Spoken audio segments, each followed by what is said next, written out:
Buenas tardes a todos. Feliz año.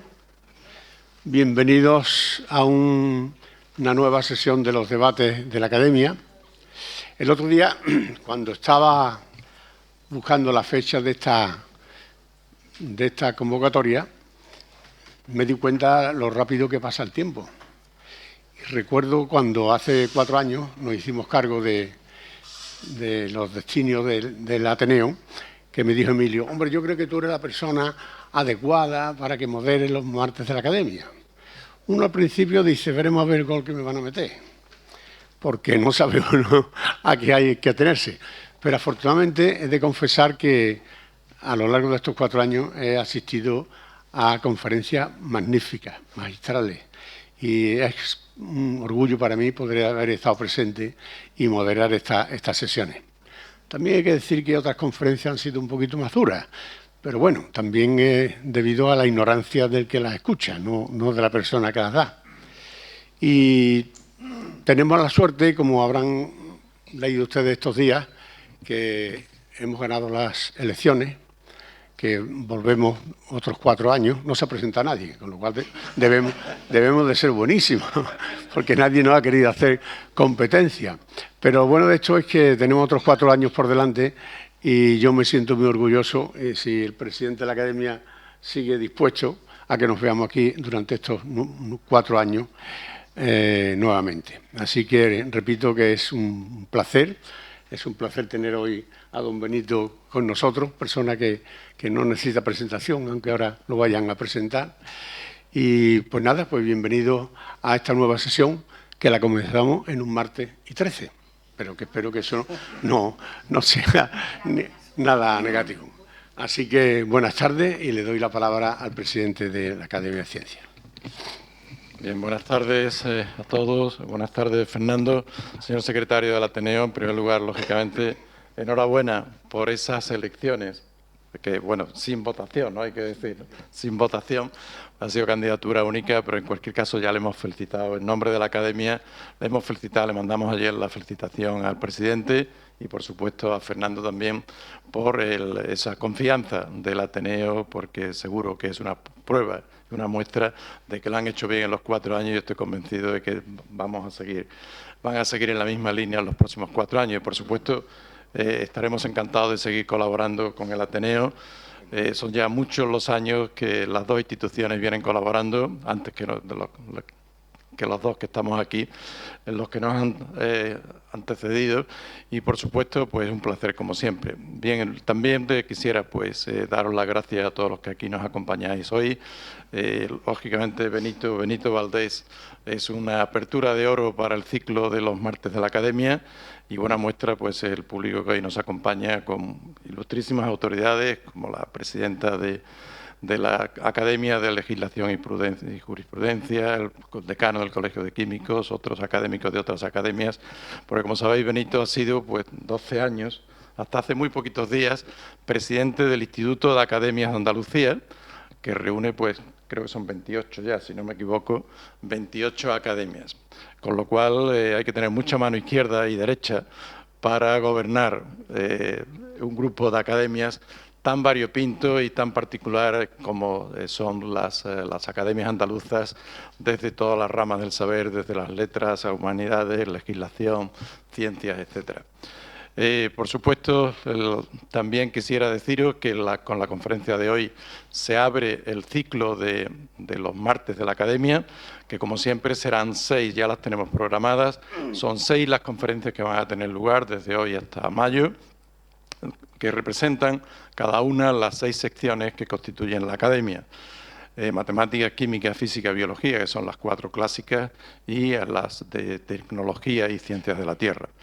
Tendremos un académico de cada una de esas secciones en martes sucesivos, hasta mayo, como les decía, que nos hablarán pues, de temas de enorme actualidad y de relevancia y de interés, que pretendemos que suscite también pues, la atención del público no experto, no especializado. Y ese es un poco el sentido, el por qué hacemos esas conferencias aquí en el Ateneo, en el centro de la ciudad. Es una manera que tenemos desde la Academia, pues tratar de acercar a la ciencia y hacerla lo más comprensible y lo más atractiva. Y de hecho vamos a tener temas como el de hoy que nos ilustrará Benito sobre el origen de la agricultura, pero también vamos a tener temas de enorme actualidad como pueden ser la terapia génica, los robots, las matemáticas, en muchas facetas de nuestro día a día. Y, por supuesto, pues también la marisma de Doñana. Es decir, creo que van a ser 6 conferencias enormemente interesantes y atractivas y, por consiguiente, os doy las gracias, como decía, por estar aquí esta tarde, pero, por supuesto, os invito a que sigáis perseverando en la asistencia a los 6 martes en que completan el ciclo de la Academia. Y, sin más, le doy paso a Antonio Gómez Expósito, que es académico, tesorero, de hecho, de nuestra Academia, que va a presentar al conferenciante de hoy. Antonio, cuando quieras, muchas gracias. Gracias. Para mí es un placer presentar a...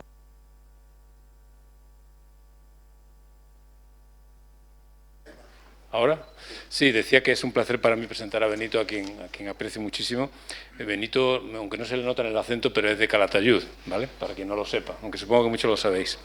Y consiguió su licenciatura y su doctorado en Madrid también. Y después, tras un año en León de catedrático de botánica, desde el año 77 ha sido catedrático de botánica en la Universidad de Sevilla hasta que se jubiló en el año 2015 o 2016, no sé muy bien en qué pasó a emérito.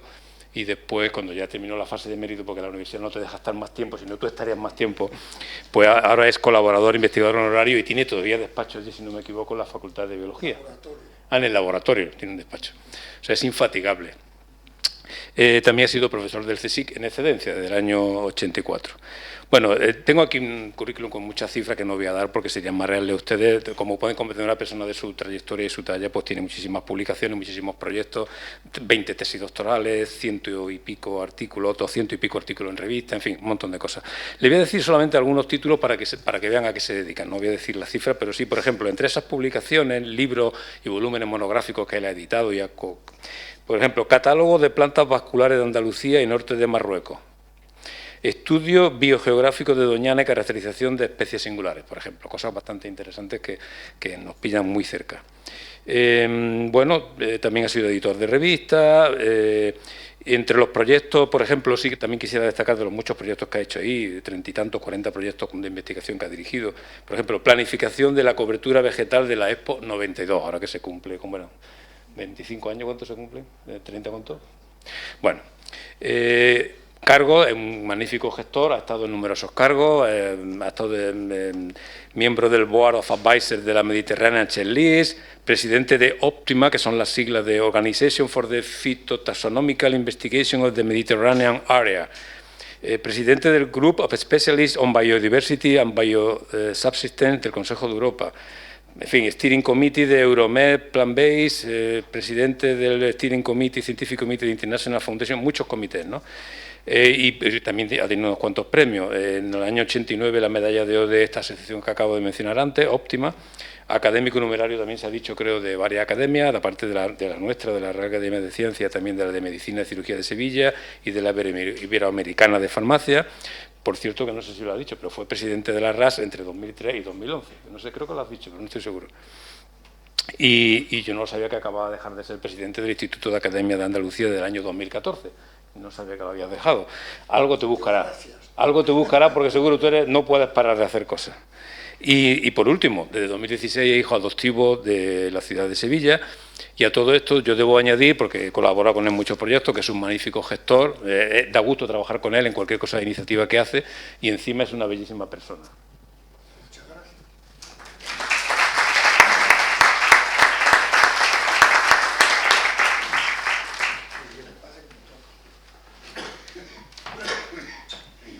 Bueno, excelentísimo señor presidente de nuestra academia, ilustrísimo señor secretario de esa institución, enhorabuena y enhorabuena a nuestro presidente también. Os lo doy como ateneísta que soy, o sea que en cierto modo estoy en mi casa. Y muchísimas gracias, Antonio, por tu excesiva presentación. Ahora el público va a pedir más de lo que le puedo dar, así que... Y lo que sí quería es agradeceros a todos vuestra presencia, por si luego no lo hago, porque el día no acompaña realmente para salir de casa tan calentitos y trasladarse al Ateneo para oír una conferencia cuyo contenido pues está por ver, así que ahora lo veremos. En primer lugar, os quería decir que las transformaciones agrícola y urbana que se produjeron en Oriente Próximo a principios del Neolítico ocupan un lugar destacado en los hitos más importantes de la historia de nuestra humanidad.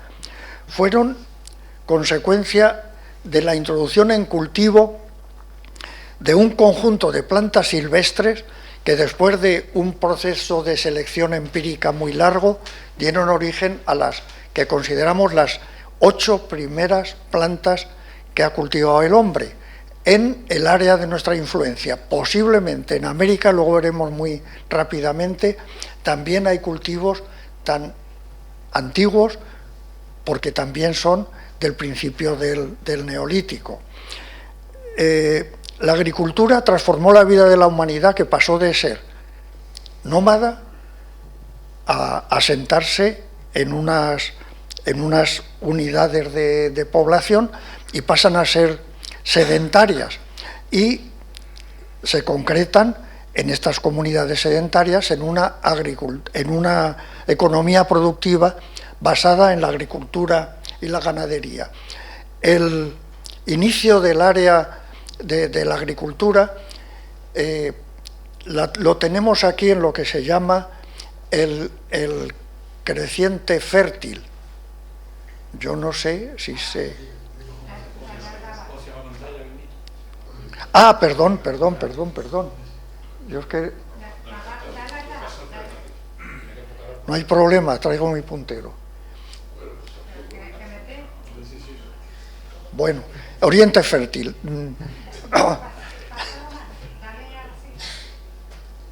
¿Cómo que dale a qué? Dale al siguiente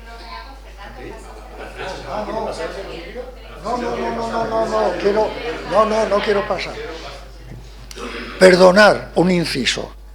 Tengo mi puntero y lo usaré. Es que, sí, todo lo que quieras. Pasar no es problema. El problema es señalar lo que os quiero señalar. El creciente fértil es esta zona que hay aquí.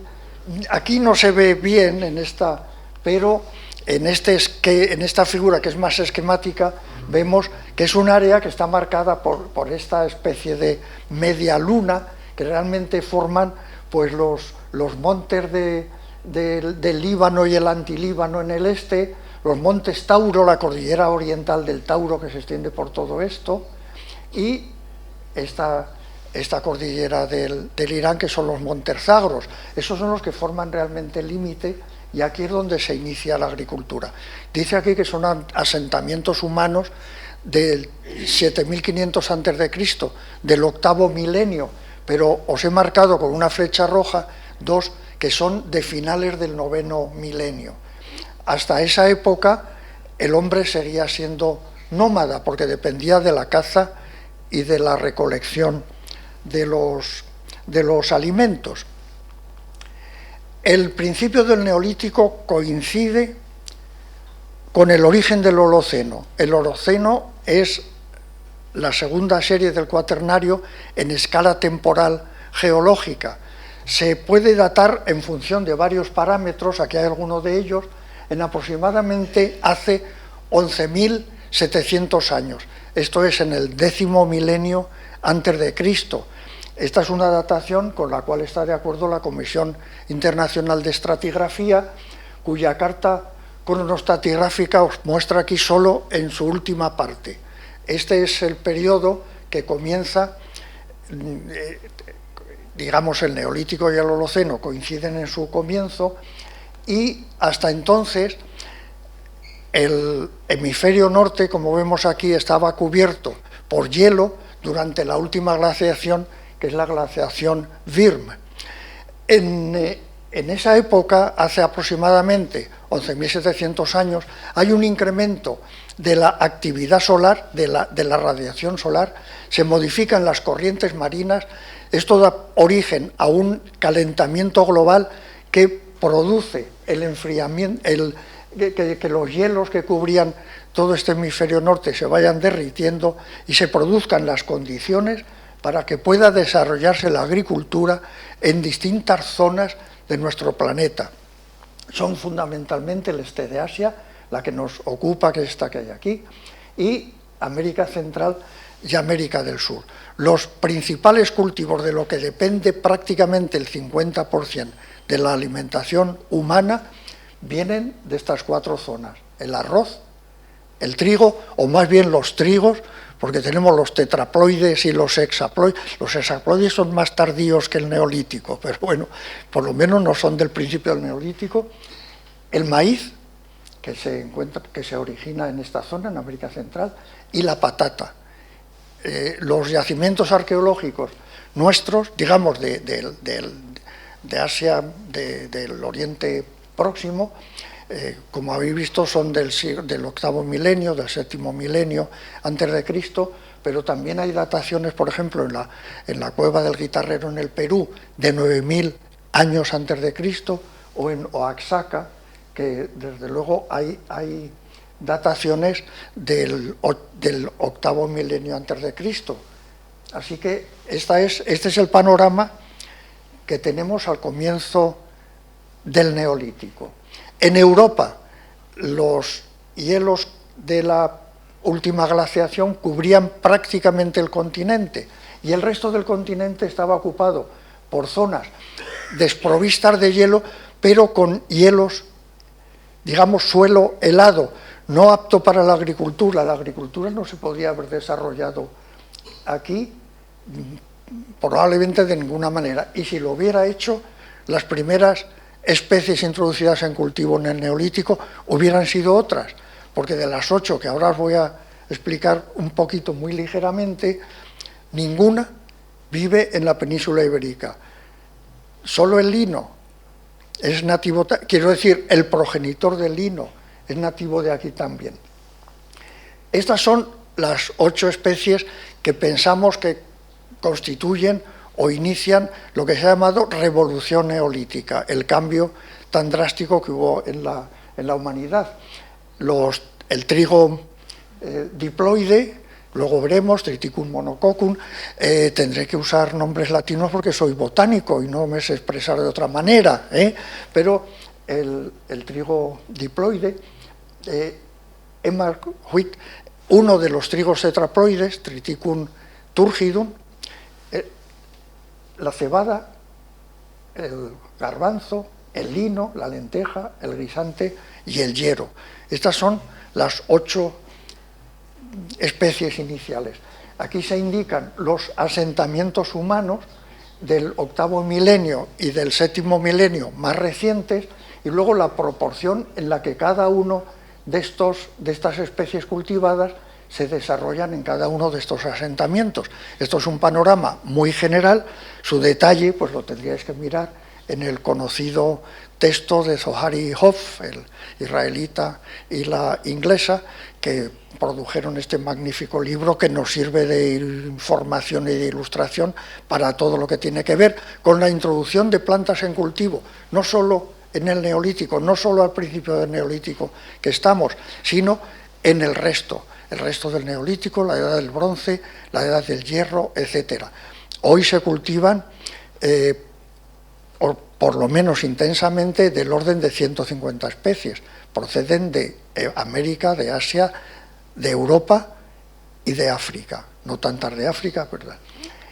El proceso de domesticación fue muy lento.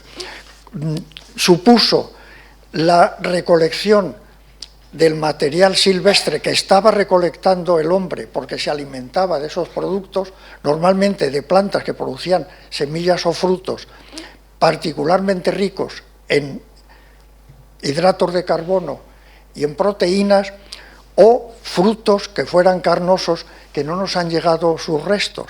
Luego veremos un poco más.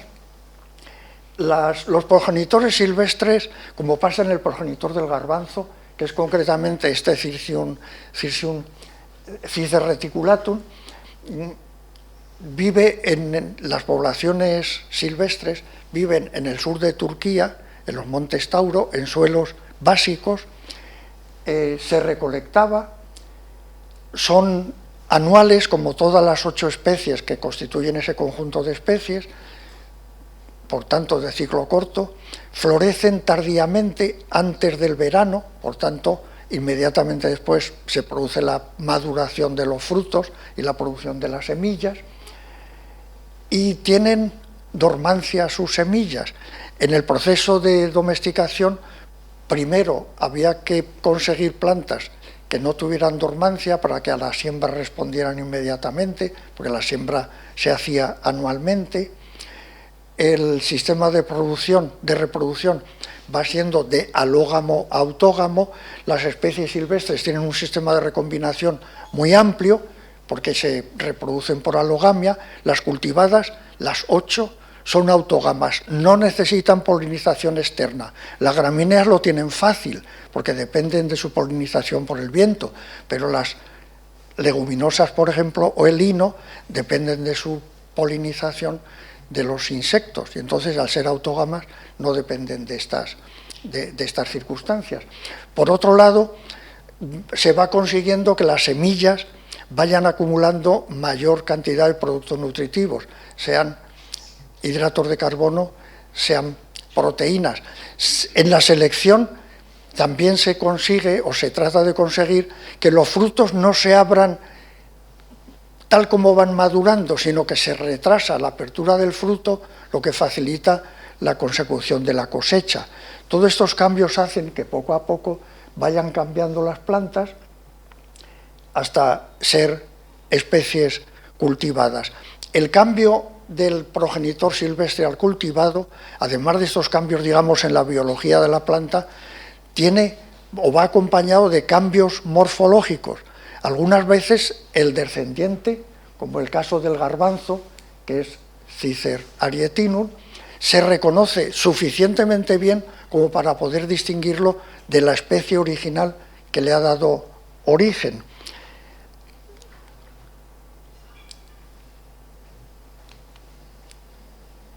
Bueno,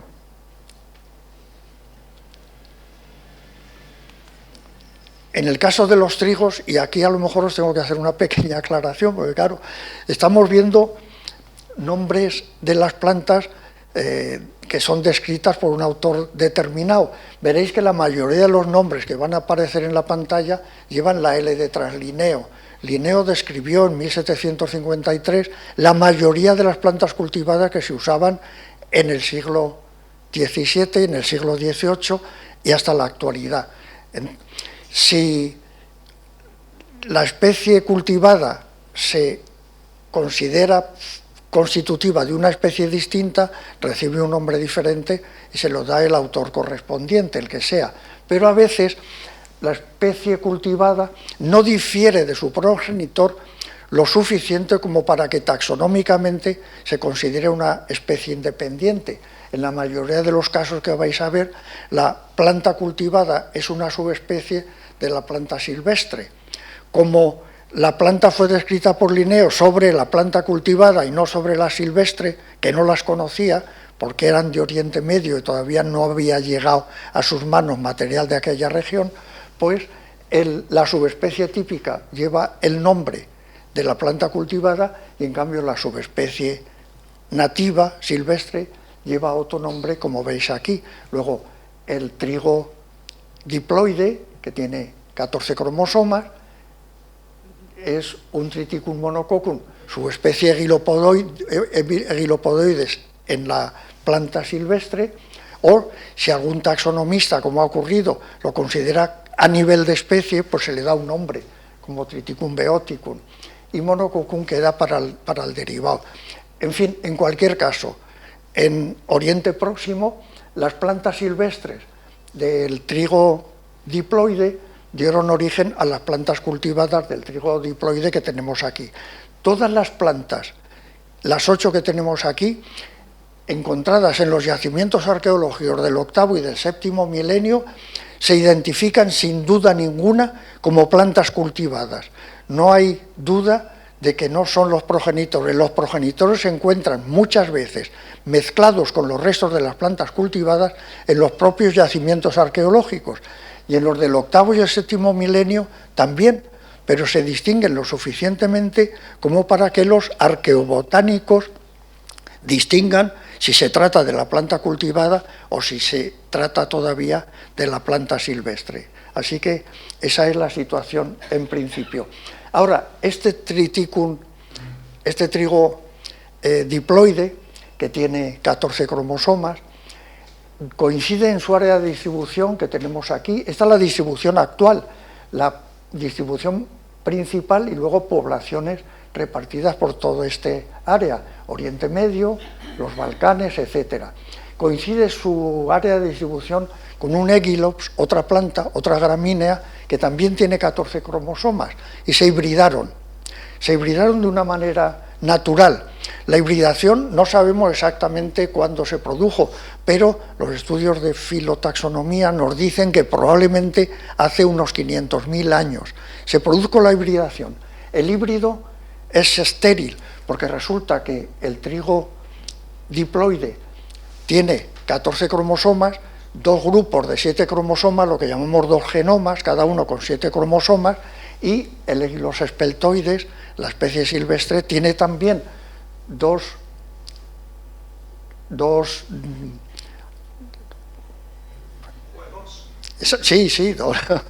pero de otro tipo, dos genomas, pero que es el genoma B, se le da otro nombre. Los cromosomas del genoma A no son homólogos con los del genoma B, entonces no se aparean en la primera mitosis de la meiosis, en la primera profase meiótica, y entonces la disyunción es completamente anómala y los gametos que se producen tienen desde 1 hasta 28 cromosomas.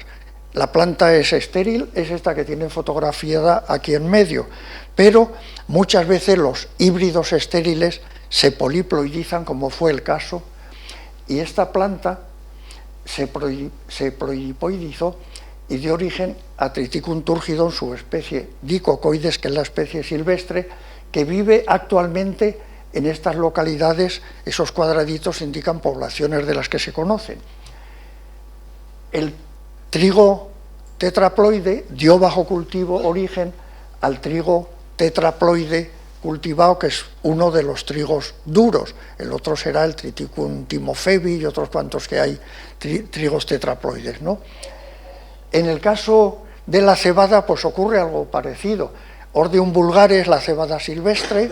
La cebada se caracteriza porque en sus espigas, las espiguillas se insertan de 3 en 3 en los nudos de la inflorescencia. La espiguilla central suele ser fértil, las laterales estériles. En nuestras especies silvestres de Ordeum ocurre esto. En Ordeum vulgare, la subespecie spontaneum, que es la silvestre, ocurre eso también. Y por introducción en cultivo de origen a la cebada cultivada. La cebada cultivada original era esta que tienen aquí, es la cebada, algo tiene, bueno, es la cebada de 2 carreras que hay aquí, ¿eh?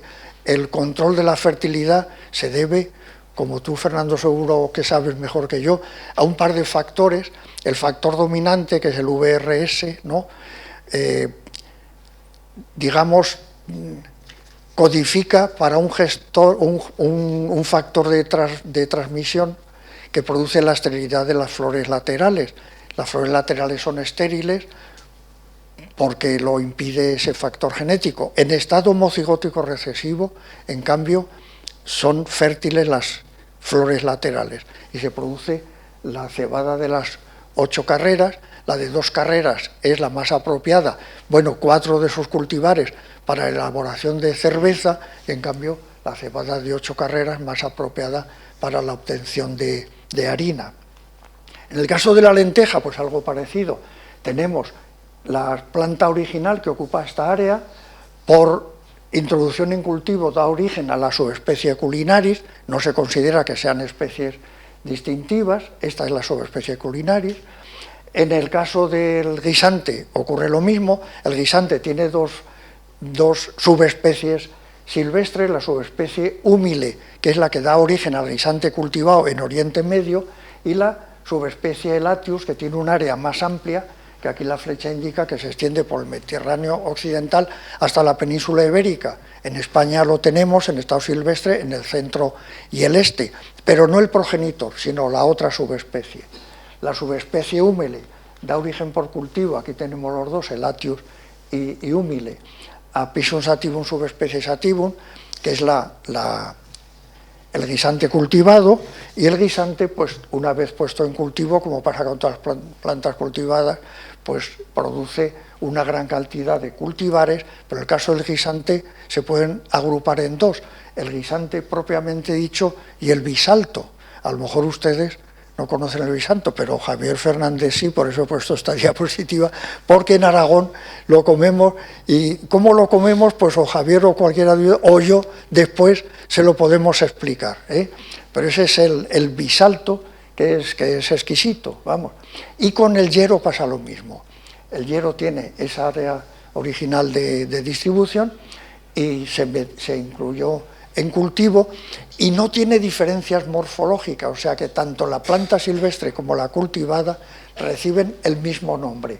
El lino, en cambio, aquí tenemos el progenitor silvestre que vive en toda Europa, el oeste de Asia y el norte de África, y dio origen, al ser introducido en cultivo, a otra planta que recibe otro nombre, que es el lino cultivado, Linum usitatissimum. ¿Por qué usitatissimum? Porque tiene numerosos usos, no solo el hilo que sirve para construir o para elaborar trajes y camisas y demás, proporciona fibra para cordaje, y las semillas, que son comestibles y además proporcionan el aceite de linaza.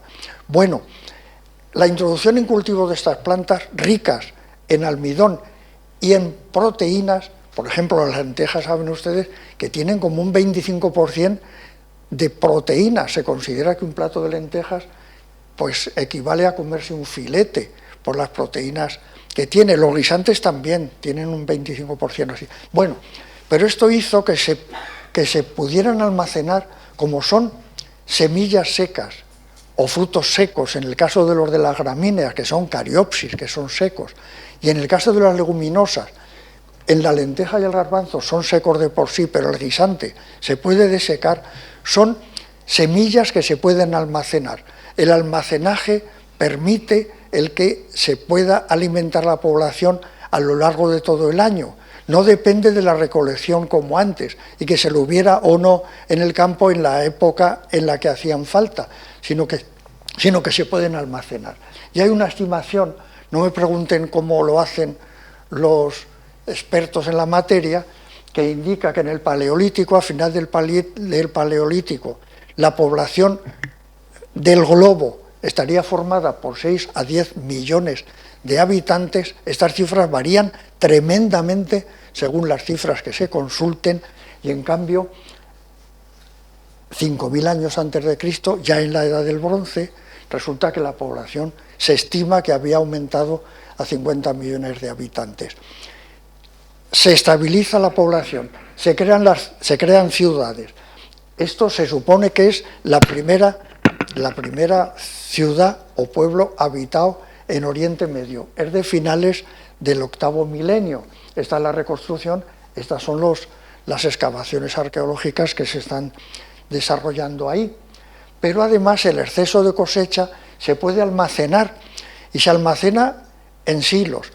En las excavaciones de la ciudad de Jericó salen algunas estructuras como esto no es una torre, está hueca. Se interpreta que es un silo para almacenamiento de granos, o sea, de cereal, y de quizá leguminosas, pero sobre todo cereal. O estos silos para grano que se han reconstruido en el Negev. ¿Qué ventaja tiene el almacenamiento? Que se puede alimentar la población durante todo el año. ¿Qué es lo que ocurre? Que la acumulación de grano o de semillas, etcétera, atrae a los roedores. Los roedores son un peligro para los silos de cereales y demás, pero también atrae al depredador de los roedores, que es el gato. Así que a principios del Neolítico el gato se domestica, y es el segundo animal que se domestica precisamente en la misma zona y se domesticó a partir de una de las 5 subespecies de gato montés que existen en el globo. Se domestica aquí, pero también se domesticó en otros lugares, por ejemplo en Asia.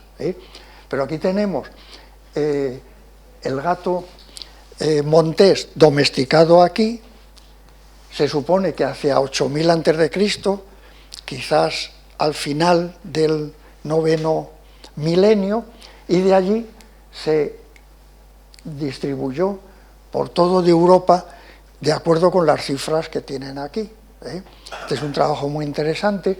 Si se acaba publicando la conferencia, pues lo meteremos con todas las referencias y demás, y indica cómo ese agricultor lo va llevando el gato a otros lugares, al resto de Europa, o los navegantes, en este caso probablemente los fenicios, en sus barcos van llevando también el barco, los gatos a otros lugares. Y desde luego los navegantes nórdicos, los noruegos, los vikingos, como decíamos antes, o se denominaban. En fin, el gato entonces el gato doméstico se va distribuyendo por toda Europa. Los otros animales domésticos se domesticaron más tarde, no me voy a meter con ello, pero los que después del gato se domesticaron fueron la oveja y la cabra. La oveja a partir del muflón oriental, la cabra a partir de la cabra montés de Oriente Próximo, el cerdo a partir del jabalí, aquí tienen su nombre. Se domesticó en esta zona, también se domesticó en Asia. Muchas veces la domesticación de estos animales no ha tenido lugar solo una vez, sino varias veces, porque el ganado vacuno, pues a partir del uro, el toro primitivo, el uro vivía en el norte de África, en Europa y en Asia.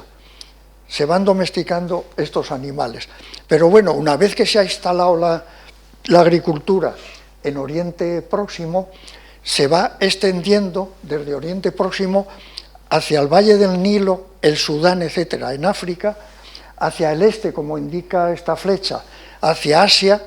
Los cultivos neolíticos de Oriente Medio llegan hasta el Valle del Indo, por lo menos, y ahí se encuentra con los cultivos asiáticos, y vaya por Dios.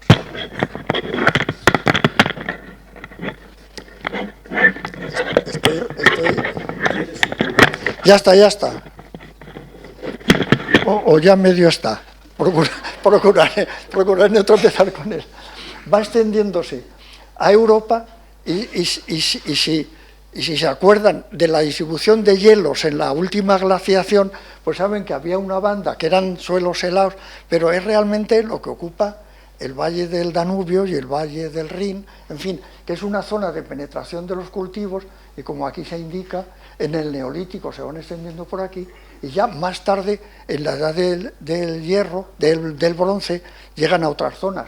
A la península ibérica, estos cultivos, por ejemplo, la lenteja, no llega hasta la edad del bronce. Y el guisante exactamente lo mismo. El guisante se distribuye por Europa y llega a la península ibérica en la edad del bronce. Y los demás igual, pero con 2 ejemplos basta. ¿Qué comía nuestro antepasado ibérico entonces, hasta que se introducen los cultivos en la edad del bronce? Pues seguía siendo cazador-recolector. Esta es más o menos la expansión de estos cultivos. Se supone que se van expandiendo a razón de 1 kilómetro por año. O sea, necesitan 1 milenio para recorrer 1000 kilómetros, etcétera.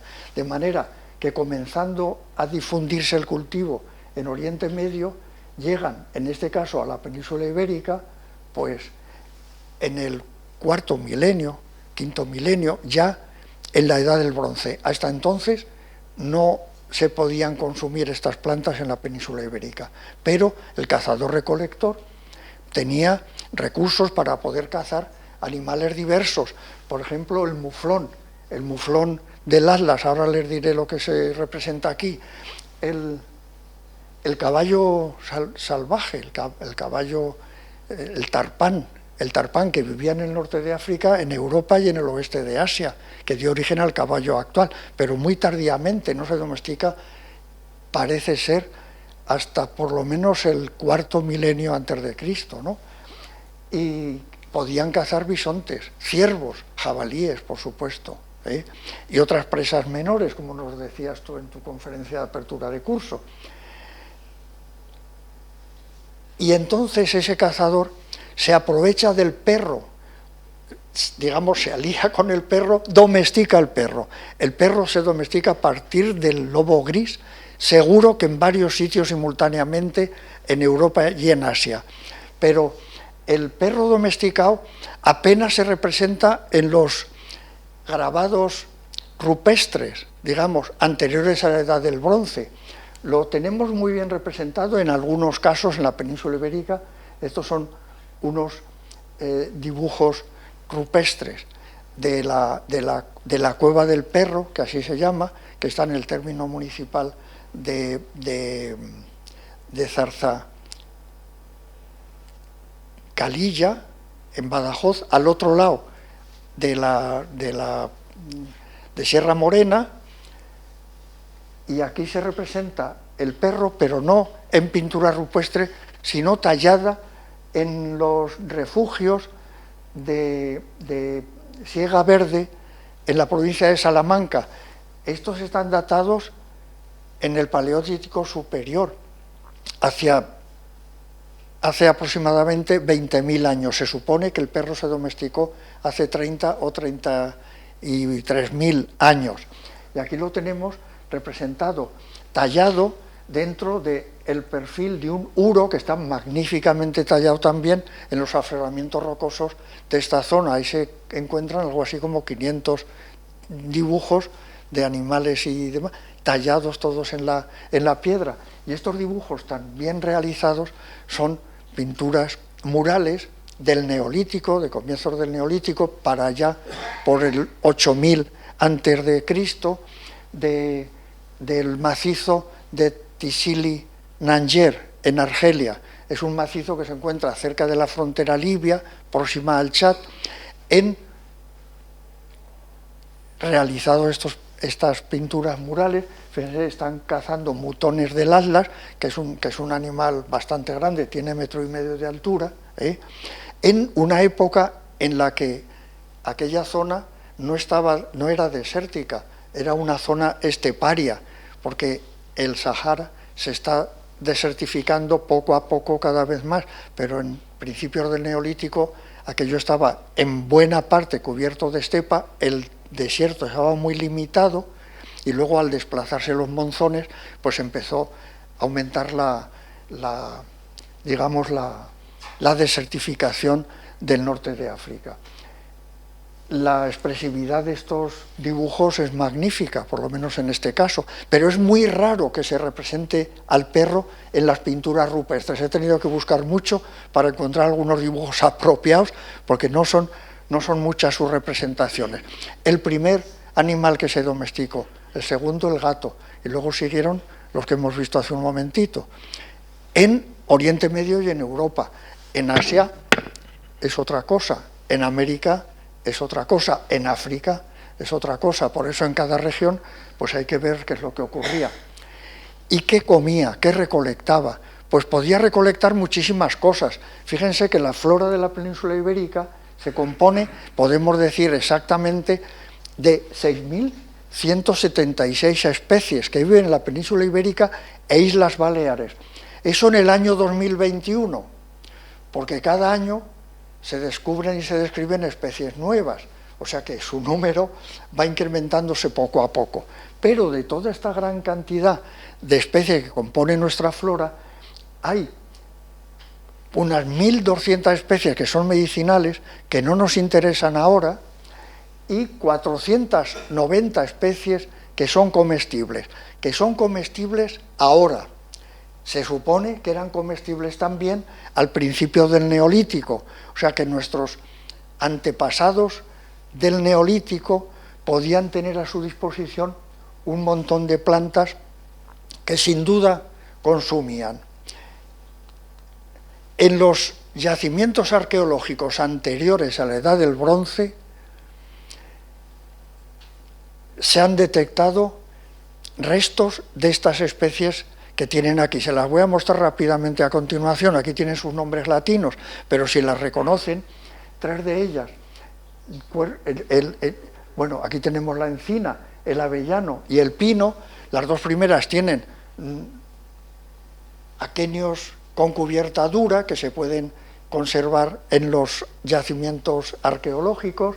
El pino produce unas semillas con una testa muy dura, pero además su piña también se conserva y es reconocible en los yacimientos arqueológicos, y todos los demás tienen frutos carnosos, pero tienen o huesos duros que se pueden conservar o semillas duras también. Que comían otras cosas, sin duda ninguna. Si ahora podemos comer hasta 490 especies, que de hecho se recolectan en el campo y en botánica popular, ya les digo, que se recolectan y se consumen en nuestro país, pues también eran plantas que se podían consumir. De estas 490, 30 se han ido incorporando a cultivo fuera de la península, 2 o 3 en Oriente Medio, algunas ya en el Neolítico, 2 de ellas, otras, sobre todo, durante la época clásica, digamos, griega, de griegos y romanos, pero había una serie de plantas que se podían consumir. Se las muestro rápidamente. El avellano, aquí tiene el avellano nativo, silvestre, por así decir. Este es el cultivado. No difieren prácticamente en nada. Las avellanas que hay aquí son cultivadas, no son silvestres.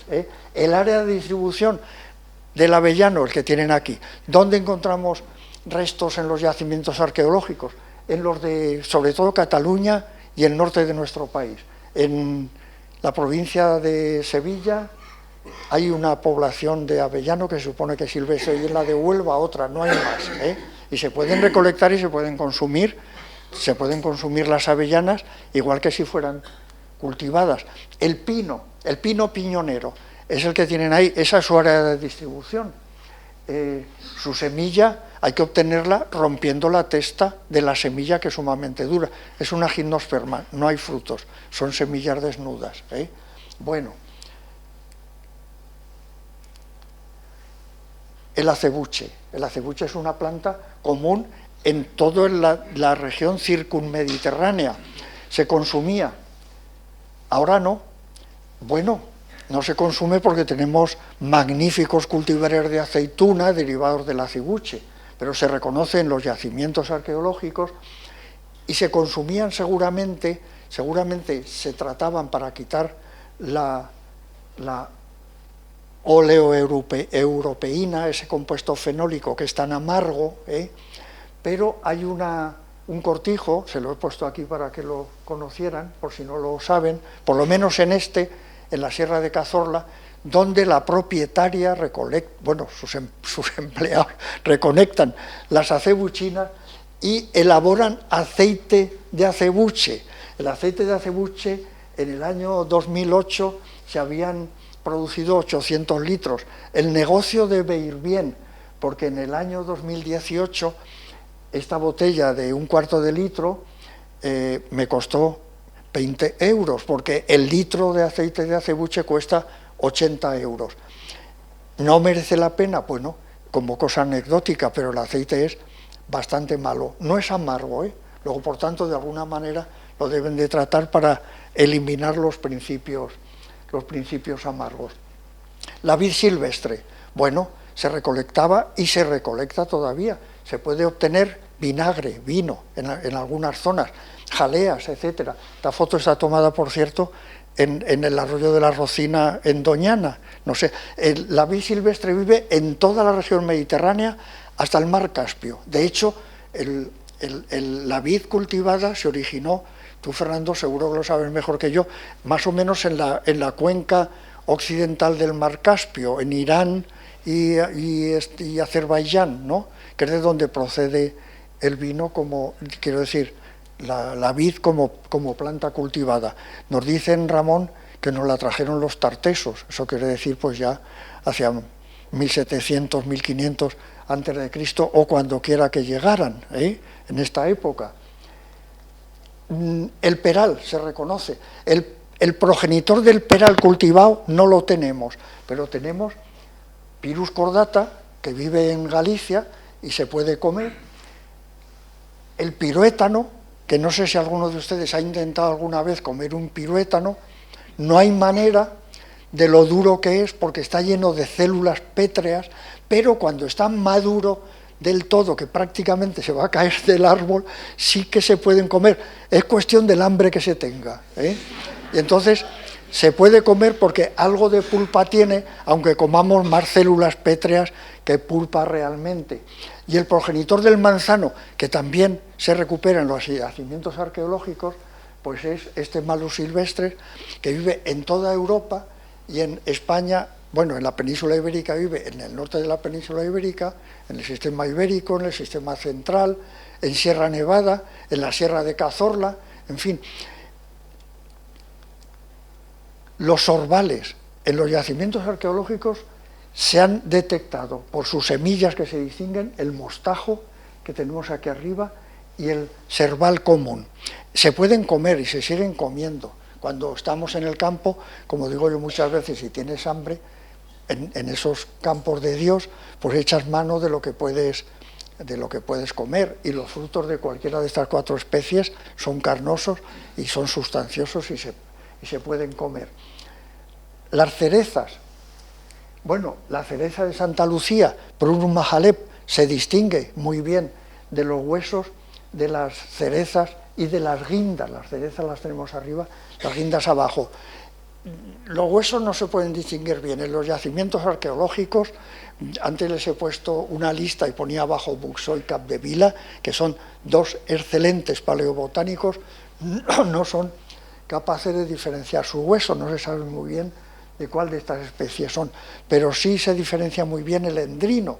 El endrino vive en toda Europa, en el noroeste de África y en el oeste de Asia. ¿Han probado a veces de comer una ciruela de endrino? Pedro, me parece que sí. No hay manera. Bueno, te mete a la segunda vez que la has mordido, se te queda la boca seca absolutamente, la lengua como una zapatilla, porque tiene una cantidad de taninos tremenda. Pero también digo, depende del hambre. Cuando están muy, muy maduros, sí que se pueden comer, aunque tengan todavía esos taninos. Las moras y las frambuesas, no se distinguen sus semillas, bueno, sus huesos, porque estos son polidrupas, cada drupita tiene su hueso dentro, no se distinguen, así que en los yacimientos arqueológicos se supone que se encuentran las dos, la frambuesa en la mitad norte de la península, la zarzamora en toda la península, porque es una planta enormemente común. Saben ustedes que se ha metido en cultivo, o sea, podemos comprar frambuesas cultivadas y moras estupendas, enormes, no tienen tanto sabor como la mora silvestre, pero porque se ha introducido en cultivo. La higuera, esta es una foto de una higuera silvestre, está tomada en la provincia de Ciudad Real. Bueno, y el lentisco. El lentisco no se comen los frutos, pero seguramente, porque están en los yacimientos arqueológicos, se consumía la savia, se corta como se hacía en Grecia y se come como si fuera chicle, digamos, goma, se puede masticar y es dulce y se puede comer. Y desde luego la alcaparra, una planta mediterránea cuyos frutos y sus botones florales se pueden consumir. Todas estas se reconocen en los yacimientos arqueológicos, pero la más importante, por así decir, es la bellota. La bellota de la encina. Este es el nombre de la encina, el que tienen ahí. Es dulce, es la única especie de quercus que tiene bellotas dulces. Podemos comer bellotas de coscoja, que también se localizan en los yacimientos arqueológicos, pero ya es amarga. De roble también es amarga, de quejigo, pero también el amargor, por ejemplo, tostando, se le va buena parte del amargor. Pero en los yacimientos arqueológicos se han distinguido la bellota y la coscoja, y si no tenemos en el yacimiento, las cúpulas, esto es un aquenio, que es el fruto, y esta es la cúpula que lo acompaña.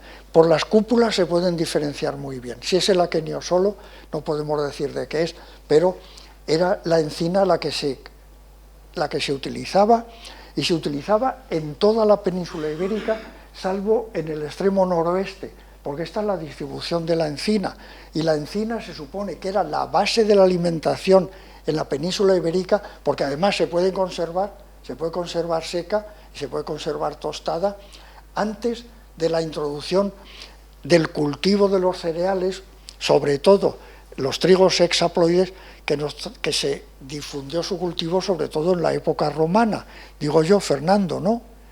Sobre todo. Entonces sustituyó el trigo a la encina, pero la encina se sigue utilizando. Yo me acuerdo, cuando llegué a Sevilla, a Rafael Márquez le regalaron un saco de bellotas, y a mí me regaló medio, y tuve bellotas, porque tostadas como si fueran castañas, están estupendamente. Bueno, las bellotas se pueden tostar o en crudos, se pueden dejar secar y hacer harina. Y con la harina de bellota se pueden hacer sopas, se pueden hacer galletas como las que tenemos arriba. Las galletas de abajo tienen manzana, ya no es bellota solo, o se pueden hacer incluso albóndigas con trozos de bellota. Es una planta que se utilizaba y se sigue utilizando, y en las áreas rurales evidentemente se utiliza todavía. Esta es una planta que se utiliza lo mismo que las otras que hemos visto. La comían nuestros antepasados y comían sin duda esas otras hasta 490 que no se han conservado sus restos porque son blandos y no se conservan en los yacimientos arqueológicos. Y para terminar les quería mostrar 3 especies silvestres que ustedes conocen y que sin duda han comido. El espárrago triguero. El espárrago triguero son los turiones jóvenes de, en este caso, Asparagus acutifolius, una de las especies silvestres de espárrago, que cuando el tallo se desarrolla y produce sus cladodios que tienen ahí, los cladodios espinosos que tienen aquí, pues no hay manera de, no solo de comerlo, sino de cogerlo, porque pinchan una barbaridad. Y aquí tenemos un turión de Asparagus acutifolius, tenemos 4 especies, de las 4 se comen los turiones, pero esta es la más extendida y la que conocemos, creo yo, todos. Y aquí tenemos un señor a la orilla de la carretera ofreciéndonos un manojo de espárragos trigueros que ha recolectado esa mañana. Eso era habitual. Ahora hace mucho que no los veo porque nos movemos por las autopistas, y las autopistas es, vamos, lo peor que puede haber para un naturalista. No se puede parar, no puede salir cuando ve algo interesante, ni ve los recolectores que antes nos ofrecían los espárragos trigueros, o los palmitos, que ustedes habrán visto nos vendían. Ahora está prohibido porque el palmito está protegido, pero el tallo del palmito, la parte terminal, sabe como a castaña, y se podía comprar o se podía sacar, ahora no, pero antes sí. Se ha intentado introducir en cultivo. Pedro Cemeño estaba tratando en la finca de las Torres, del CIFA, de las Torres Tomejil, introducirlo en cultivo. No lo consiguió, por lo menos hasta que yo he hablado con él. Hace 6 años que no hablo con él. En Italia sí se ha conseguido. Un grupo allí en la Umbría de Italia lo ha introducido en cultivo. Seguimos dependiendo del espárrago triguero silvestre. Y cuando lo compren en un comercio, en un supermercado, en una tienda de ultramarinos, donde sea, en un mercado, que no les vendan los espárragos verdes de Asparagus officinalis, que no tienen ni el sabor ni la textura, ni se pueden comparar con estos espárragos trigueros. Las collejas, ¿quién las ha comido? Antonio, tú seguro, y yo también, porque los dos somos de pueblo, como has dicho antes, aunque ya han visto ustedes que yo también soy sevillano, soy bilbilitano, pero soy sevillano también. Las hemos recolectado en el campo, las hemos traído a casa y nos las han hecho en tortilla, que es la manera más habitual, como las vemos arriba. Estas son las plantas como las cogemos en el campo, ya limpitas, se cuecen, se escurren bien antes de hacer la tortilla, o la comemos en potaje. También se están haciendo trabajos experimentales para introducirla en cultivo. En el IFAPA no lo sé, pero en la Universidad Politécnica de Cartagena, en el Centro de Investigaciones Agrarias de Albacete, en la finca del Encín de Madrid, bueno, de Alcalá de Henares, seguramente en Aula de Zaragoza, se está intentando meter en cultivo la colleja, simplemente porque la gente las pide y es bueno encontrarla en comercio y poderla comprar. Y la tagarnina, todos ustedes habrán comido tagarnina. La tagarnina es una planta, como ven, de la familia compuestas, esta que tenemos aquí, enormemente espinosa, por eso les he puesto aquel detalle de la derecha. Cuando la planta está desarrollada es imposible casi ni cogerla, pero la roseta de hojas, antes de que hayan desarrollado las espinas en el limbo, la roseta de hojas sí que es lo que se come. Aquí tienen la roseta y la parte basal del tallo cortada, se limpian quitándole el limbo, salvo el nervio medio, y esta es la tagarnina que ustedes han comido seguro en bares o en casa, porque se pueden comprar. Ahora se pueden comprar, por lo que les voy a comentar. ¿Cómo se come? Pues de muchas maneras. Esta es la roseta. La roseta sin espinas, ustedes la limpian y los nervios medios es lo que les sirven para... Y pueden hacerla en potaje o con huevos o con arroz, de muy diversas maneras. Las tagarninas sí que se han metido en cultivo, pero han sido los propios agricultores. Aquí tienen ustedes un agricultor de Conil, de la provincia de Cádiz, de la comarca de la Janda, que es donde se ha metido en cultivo. Además se ha metido en cultivo la variedad, no, es una subespecie, la subespecie occidentalis, que tiene unas hojas así de grandes, no como la roseta normal de la tagarnina, que es pequeña, sino una roseta muy grande. Las comercializa una cooperativa, ahí dice, lo ven, Las Virtudes, que comercializa otros productos agrícolas de la provincia de Cádiz. Pero son los agricultores los que la cultivan, los que recolectan los frutos de la tagarnina en estado silvestre, por lo visto cada 2 años, renuevan los cultivos cada 2 años y nos proporcionan las tagarninas para que las podamos preparar en casa. Yo en casa no las he comido nunca, en los bares sí. Y nada más, los dejo aquí en compañía de unos cuantos licores de maceración que se hacen con 2 de las especies que les he dicho. Las bellotas son de maceración y se puede hacer el conocido licor de bellota, aquí les he puesto 2 marcas, y el endrino. El endrino es el producto que da sabor al pacharán. Les he puesto aquí el pacharán navarro, el pacharán navarro más conocido, Zoco, que tiene su fábrica en un pueblito de Navarra que se llama Dos Castillos, cerca de Tafalla, y ahí la Consejería de Agricultura de Navarra, junto con la Universidad pública no es privada, con la Universidad de Navarra, desde hace 20 o 25 años empezaron un proyecto de cultivo del endrino, lo han conseguido, y allí en Dos Castillos se cultivan algo así como 115 hectáreas de endrino. El pacharán también se elabora en Galicia, en el País Vasco, ahí tienen 2 de las marcas más conocidas del pacharán vasco, y en Navarra, el año 22, supongo que seguirán en la misma tónica, el año 22 se fabricaron 3.300.000 litros de pacharán. Es el 90% del pacharán que se fabrica en nuestro país. Yo cuando vi la cifra digo, pero nos bebemos todo esto, porque yo lo suelo tomar, pero se exporta a muchos países, países americanos, por ejemplo, a México, Argentina, en fin, a países, se exporta a países asiáticos también, y en Europa sobre todo a Francia e Italia.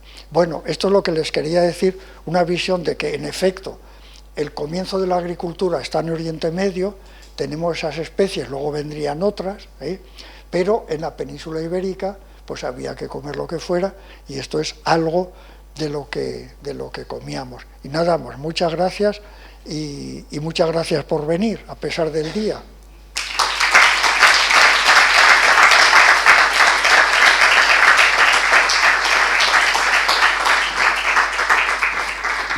Siento los mecanismos estos que no han funcionado. Bien, muchas gracias, Benito, por tu magnífica conferencia y ese viaje ilustrado hacia atrás en el tiempo, ese recorrido desde el origen de la agricultura hasta los días de hoy, para terminar con la copita de Pacharán. Eso sería lo bueno, haber traído unas botellitas. Bien, yo creo que tenemos tiempo para algunas preguntas. Yo te quería preguntar, tú has hablado, lógicamente, del origen de la agricultura centrada en el Oriente Medio, y de ahí se ha ido expandiendo y con las diferentes variedades que han ido apareciendo. Pero, ¿qué pasó en América, por ejemplo? Lo mismo. Pero un origen distinto, y simultáneo en el tiempo o desplazado en el tiempo. En América fue prácticamente simultáneo en el tiempo. Aquí se supone que fue anterior porque verdaderamente empezó en el 10º milenio. En cuanto cambiaron las condiciones climáticas en el Holoceno, se empezó a desarrollar la agricultura. Pero es que las dataciones de los yacimientos arqueológicos americanos son prácticamente tan antiguas. He dicho antes la cueva del Guitarrero en el Perú, se datan algunos de los restos arqueológicos de judías y de otras plantas americanas en el 9º y 8º milenio antes de Cristo. Y en México igual.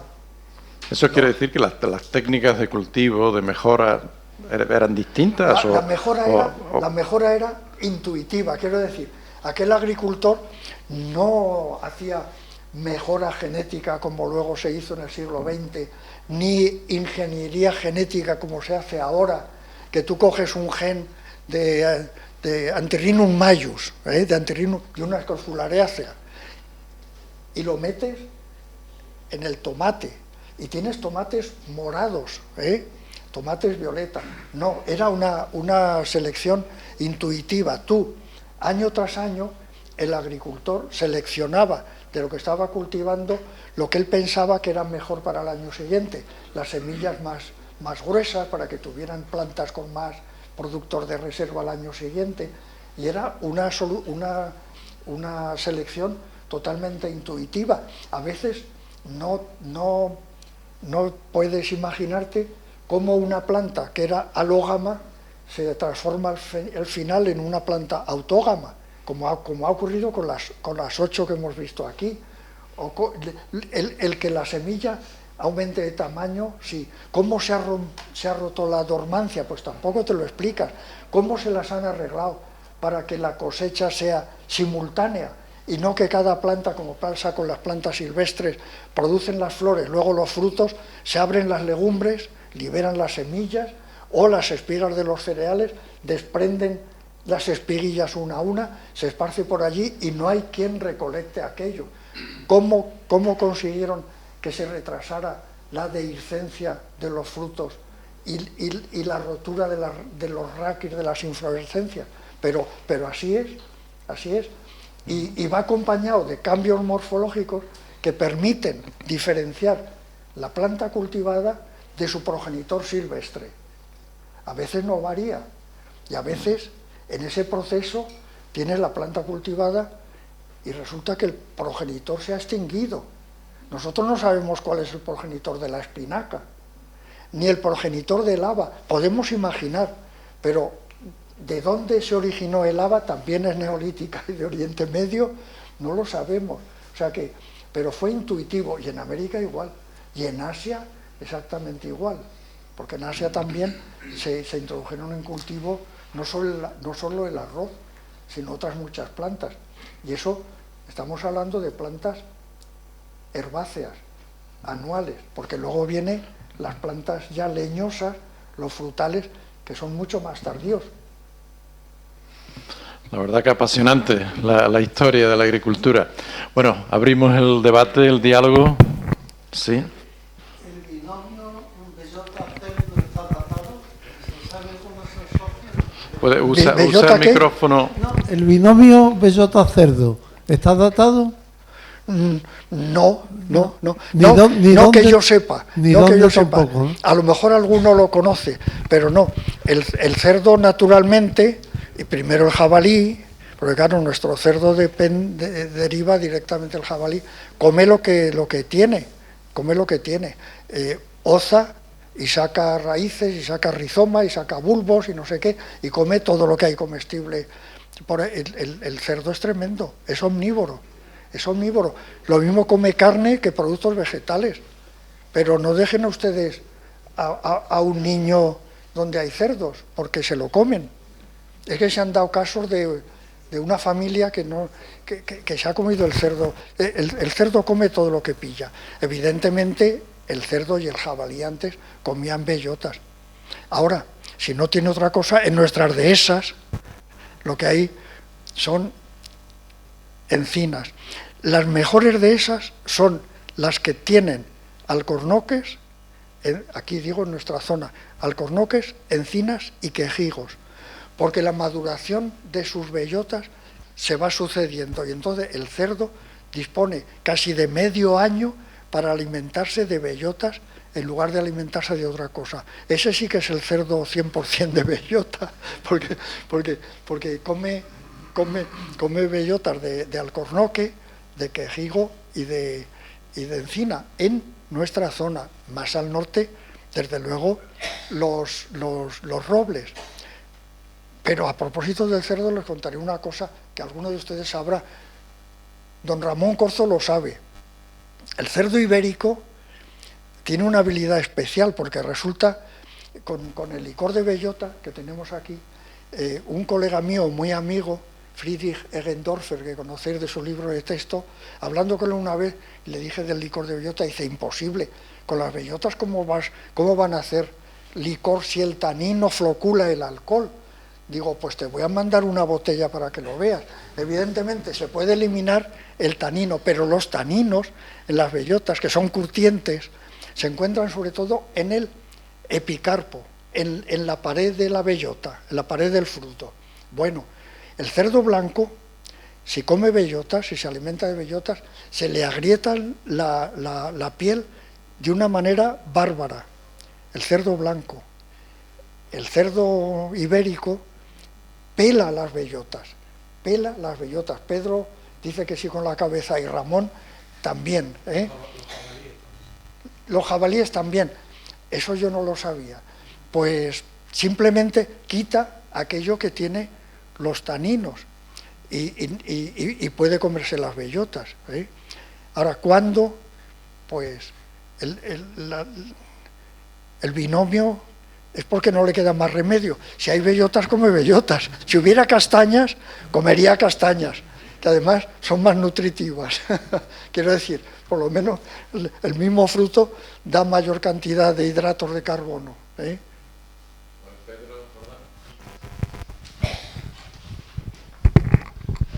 Muchas gracias por la conferencia, que es interesantísima y además un tema fascinante. Mi pregunta es en relación con la diversidad de especies consumidas. Han mencionado 150 especies cultivadas, algunas de ellas son forrajeras. De una manera general, se consumen muchísimas más. Exactamente, esa era mi pregunta. O sea, ¿conocemos cuántas especies de plantas consume la humanidad? Sí, es decir, sí, en total, no solo las cultivadas, sino todas las que usamos, no para uso farmacéutico, sino directamente para alimentación. Para comer. ¿Eso está catalogado? Sí. ¿O qué orden de magnitud es? ¿Son 1.000, 100.000, 100, 400? A lo mejor es un disparate, sé la cifra, pero anda por alrededor de 20 y tantas mil. Porque hay que tener en cuenta que nosotros estamos en una región muy limitada, con un clima también. Nosotros tenemos un clima templado centroeuropeo, frío en el norte, y el Mediterráneo, pero luego tenemos la región tropical, que es enorme, y en los trópicos, tú que conoces los trópicos de América perfectamente, sabes que la diversidad vegetal es mucho más grande y la diversidad de frutos que se pueden comer en las zonas tropicales es enorme, o sea que son miles. Lo que pasa es que no todo se comercializa, y he dicho 150 porque son las plantas que podemos consumir, que encontramos habitualmente en nuestros supermercados y en nuestros mercados, y no son muchas. Y ahí tenemos también un problema. Por ejemplo, hemos visto las manzanas o los perales.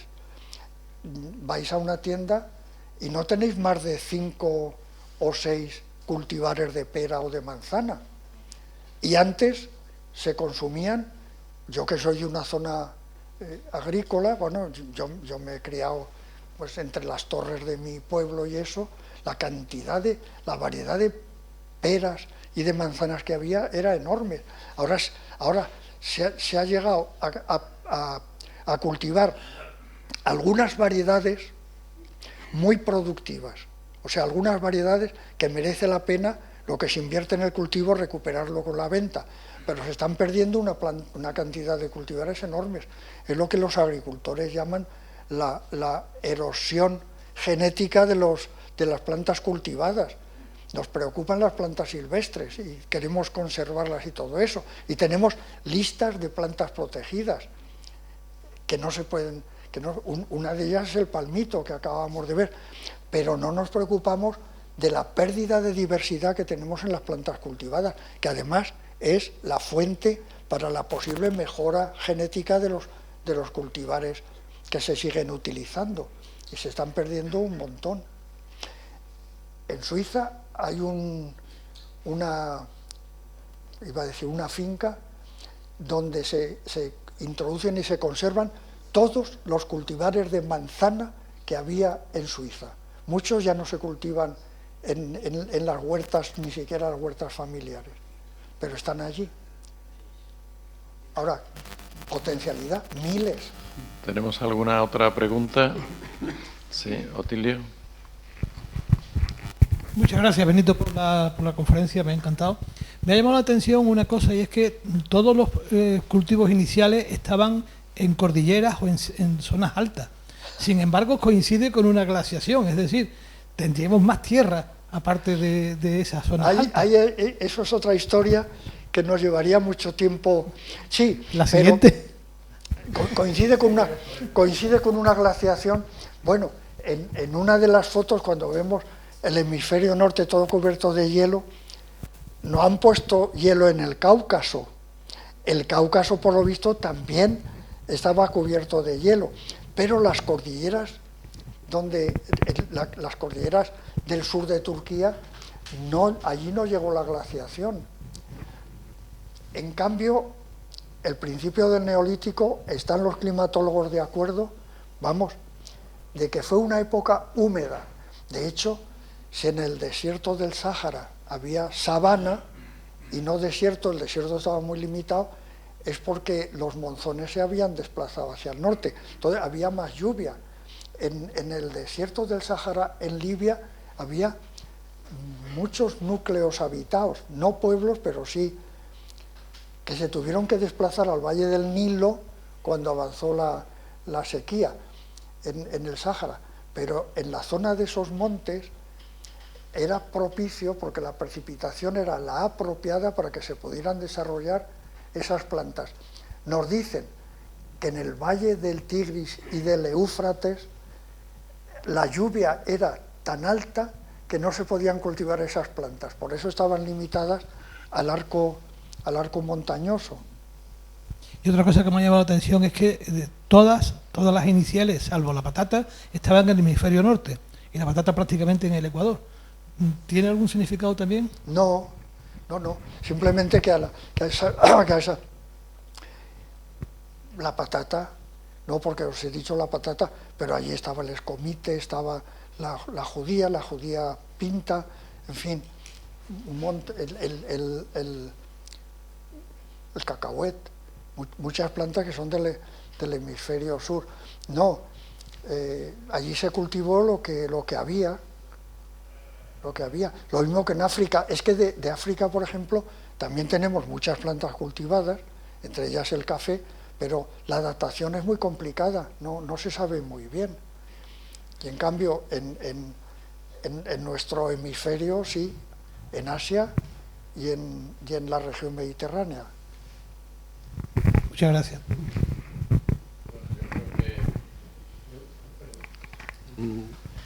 No has hablado, o al menos no me he enterado, sobre la importancia que han podido tener las aves en la distribución de los alimentos, ¿no? Porque... Bueno, las aves y otras cosas. Las aves, por supuesto, también cazaban aves. No cazaban, sino que el ave come, se traslada a otro sitio y en las heces en la dispersión aparecen los...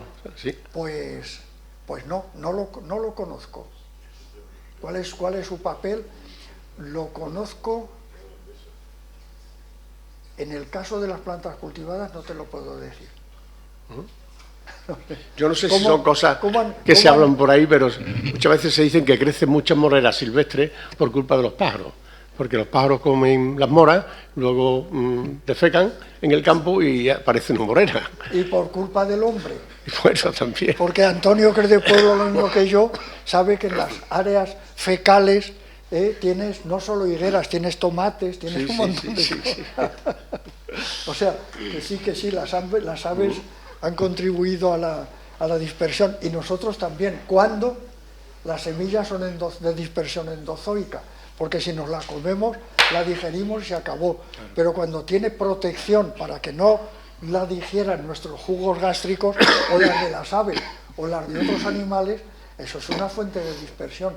Ahora, de dispersión que hacen los animales, sí, y hacemos nosotros.